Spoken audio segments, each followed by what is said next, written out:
Bonjour à toutes, bonjour à tous, c'est Stéphane des échanges de savoir de Snare. J'espère que vous avez la patate.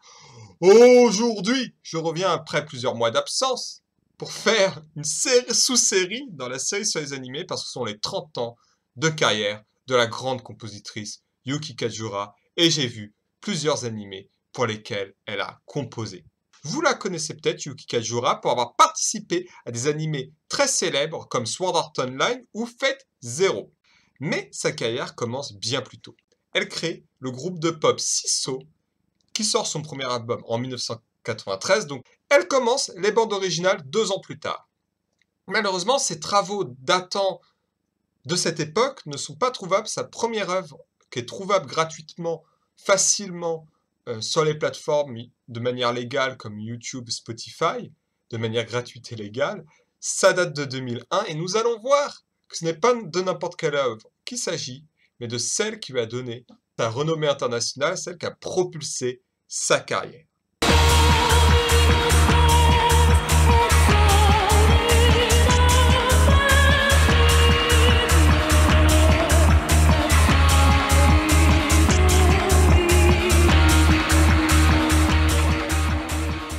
C'est en 2001 que Yuki Kajura est contacté par un réalisateur de sa connaissance. Et il faut que je vous en parle. Ce réalisateur, c'est Koichi Mashimo. Mashimo, il commence à réaliser en 1977, mais au départ, c'est un exécutant qui fait des films qu'on lui demande, qui réalise, essentiellement. Et donc, entre 77 et 97, il va faire de nombreuses œuvres, mais en 87, il fonde son propre studio en tant que filiale de Production Agi, une grosse boîte, pour avoir des commandes. Et donc, il remplit des commandes, il fait des cinématiques de jeux vidéo. Et là, il a un accident de ski. Il se retrouve sur son lit d'hôpital, c'est ce qu'il raconte. Il se dit, j'ai une idée pour mon studio. J'en ai plus rien à faire d'être rentable. Ce que je veux, c'est découvrir des talents et réaliser des œuvres de qualité. Et à partir de là, il va surtout faire des œuvres qui l'intéressent.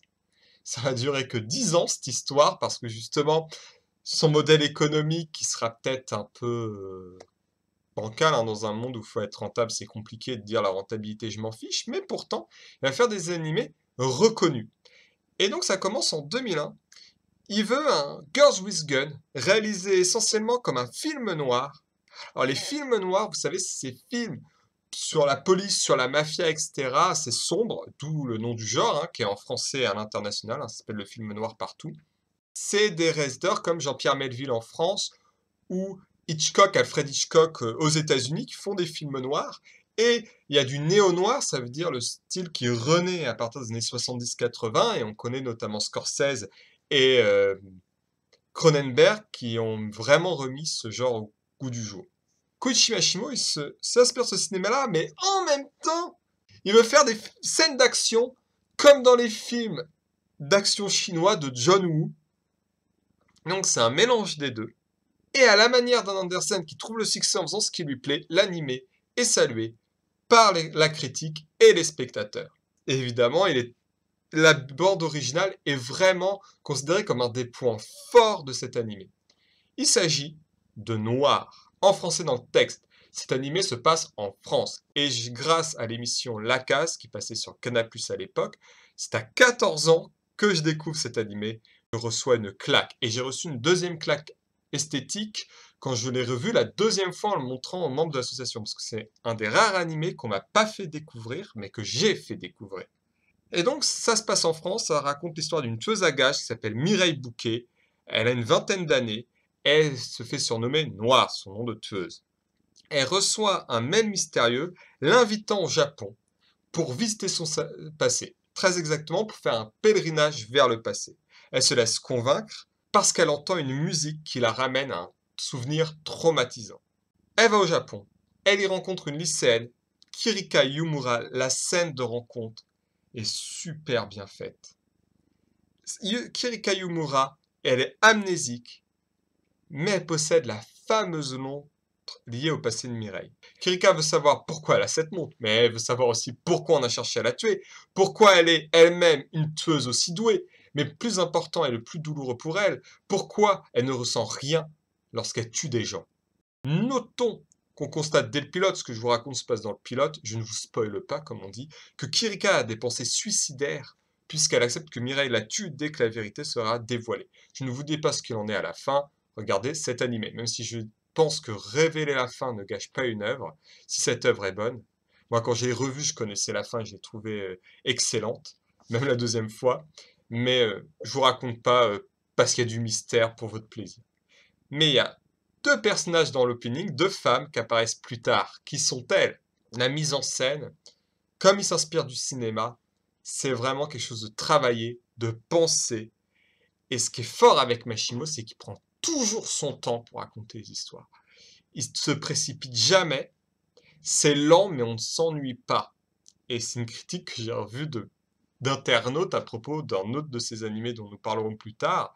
Et là, en fait, c'est pas son animé le plus lent parce qu'il y a les scènes d'action de flingue, mais voilà. Le mystère, il se dénoue petit à petit. Mais on est impliqué dedans. On est impliqué dans ce mystère et on est impliqué dans le développement des personnages. Parce qu'ironiquement, Noir est drôlement gris. Il y a toujours une ambiguïté morale, pendant la majeure partie de l'anime en tout cas, la quasi-totalité, et c'est ça qui est intéressant, d'un point de vue esthétique. C'est est-ce que c'est vraiment bien ce que font les héroïnes, ou est-ce qu'elles sont pas dans le mal en tuant tous ces gens? Et les scènes d'action, évidemment, sont très prenantes. Même certains ont dit, oui, bon, pour que ça s'adresse aux adolescents, ils ont fait en sorte qu'il n'y ait pas de sang. Mais moi, j'ai une autre hypothèse pour le fait qu'il n'y ait pas de sang dans les scènes d'action. Parce qu'on voit du sang dans Noir à deux reprises dans les flashbacks de Mireille, qui commencent dès le pilote, mais qui se précisent au cours de la série, et dans une scène, dans l'avant-dernier épisode, que je vous décrirai pas, mais il y a un objet avec du sang dessus. Je vous en dis pas plus. Et donc, il y a du sang quand ça impacte psychologiquement les personnages. Les moments où il y a du sang, vraiment, c'est le traumatisme de Mireille, et dans l'avant-dernier épisode, c'est hyper important. Alors que quand elle flingue tous ces mecs, elle ne ressentent rien. Et donc, on fait en sorte, sauf exception, dans certains épisodes, que le spectateur ne ressente rien, qu'il ressente cette ambiguïté morale. Évidemment, ça fait quelque chose de dérangeant, on dit on a l'impression que c'est aseptisé, il y en a qui disent on ressent pas d'empathie, etc. Mais c'est voulu, c'est parce que c'est une narration subjective. Mireille et Kirika ressentent rien, donc vous, en tant que spectateur, sauf exception dans un épisode ou deux notamment, vous ne ressentez rien.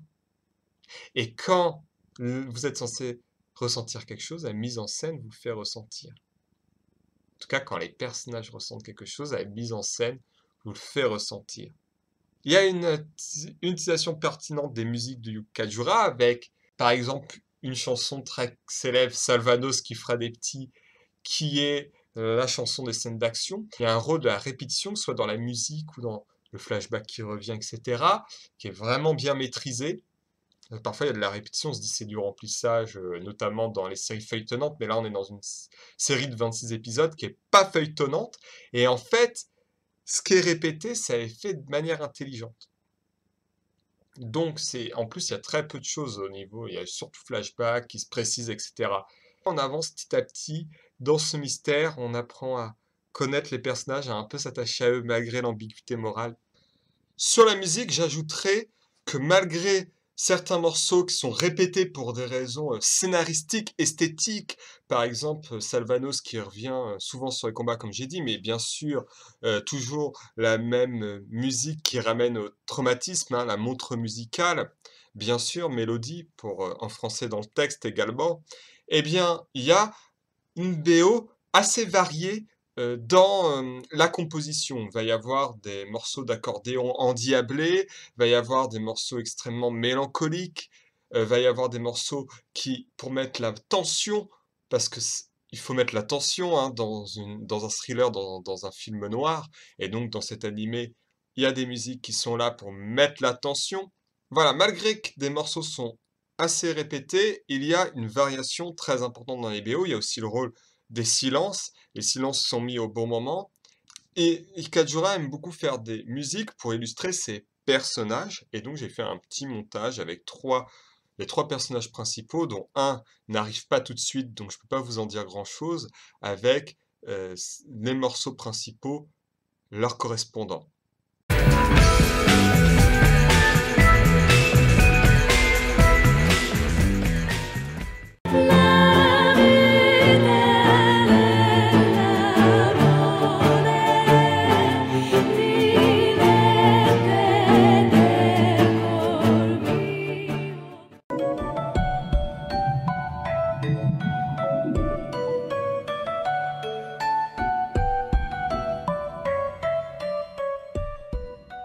C'est sa deuxième collaboration de Koichi Mashimo parce qu'il l'a appelé parce qu'il la connaissait, qu'ils avaient collaboré sur Hitman en 1997, mais c'est loin d'être la dernière.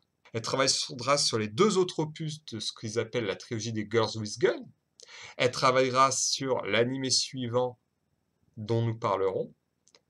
Donc voilà, et sur une adaptation que je n'ai pas vue de manga, mais qui ne respecte pas du tout le manga, Mashimo fait ce qu'il veut à chaque fois, qui s'appelle Tsubasa Reservoir Chronicle, qui a une bonne critique également. Et en 2008, quand Yuki Kajura, quelques années après le début de son projet Fiction Junction, donne son premier live, ce sont des chansons de ses animés, et sur 16 titres, il y en a 11, soit plus des 2 tiers qui sont issus d'œuvres de Koichi Mashimo, dont 2 de Noir.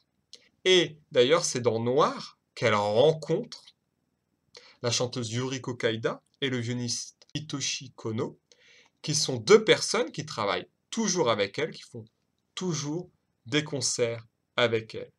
Et d'ailleurs, elle a même recomposé son groupe Siso, le groupe de pop, qui était séparé à ce moment-là, avec sa collègue chanteuse Chiaki Ishikawa. Et donc, elles vont faire un titre pour Noir, Indio, et après, l'année suivante, elles travailleront pour Mobile Suit Gundam Seed et sur Dotaxin de Koichi Mashimo.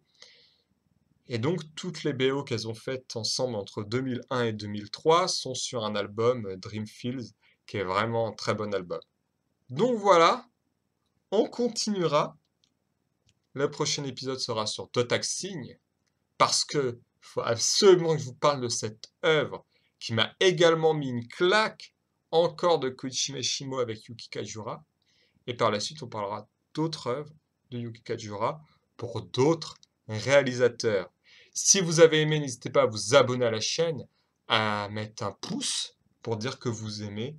Et je vous dis à très bientôt.